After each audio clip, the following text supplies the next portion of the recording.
Bon, enfin, au-delà de ça, il y a une trahison de Mélenchon vis-à-vis des travailleurs français. Quand on a appartenu pendant 31 ans à un parti, le Parti socialiste, qui a voté tous les traités européens, les directives européennes, et qu'on a appartenu au gouvernement Jospin, qui est celui qui a le plus privatisé, je ne pense pas qu'on puisse se dire le meilleur ami des travailleurs.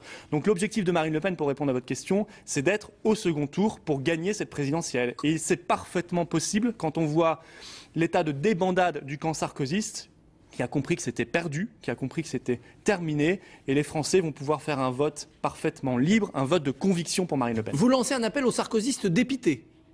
Je leur dis votez utile, voilà, votez efficace. Le vote Sarkozy est un vote totalement inutile parce qu'on vient de vivre un quinquennat de cauchemar, un quinquennat de trahison de toutes les promesses de 2007. Les Français doivent se souvenir quand même de la campagne de Sarkozy en 2007. C'était la même que maintenant. Les mêmes promesses, mot pour plusieurs d'entre elles. Ça a été révélé par vos confrères. Et voilà, quel est l'intérêt de ce mandat qui a été totalement inutile? Il n'a rien fait, il a fait les choses en pire.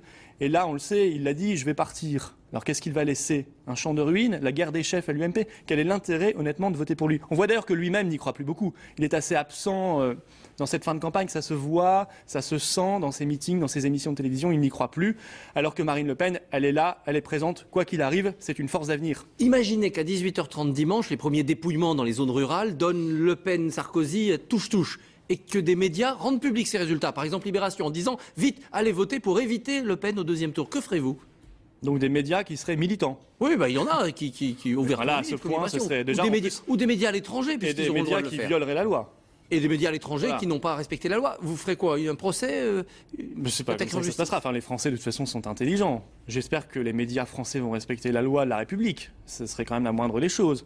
Mais au-delà de ça, vous savez, les Français, ils votent pour qui ils veulent. Ils ne se font pas manipuler par des dictates ou des oukases venus de tel ou tel média militant. Les Français, s'ils veulent le changement, ils auront le changement. S'ils veulent la continuité, ils auront malheureusement la continuité.